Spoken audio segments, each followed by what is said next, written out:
Dish লাইনের ব্যবসা করা কি জায়েজ হবে?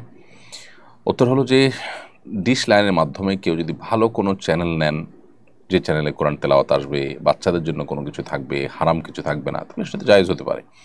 কিন্তু যদি বেশিরভাগ ক্ষেত্রেই সেখানে হারাম এবং আপনার শরিয়া নিষিদ্ধ যে বিষয় আছে সেগুলো দেখার, বা সেই সব চ্যানেলগুলো, যে চ্যানেলগুলোতে সারাক্ষণ হারামের আপনার প্রচার প্রসার হতে থাকে, সেগুলোই আপনার বেশিরভাগ ক্ষেত্রে মানুষ নেয় বা সেই চ্যানেলগুলো আপনার সাবস্ক্রাইব করে মানুষ, তাহলে সেক্ষেত্রে এই ব্যবসা করা জায়েজ হবে না। কারণ হলো, আমি ব্যবসা করা মানে মানুষকে নিশ্চিত গুনাহের দিকে ঠেলে দেওয়া।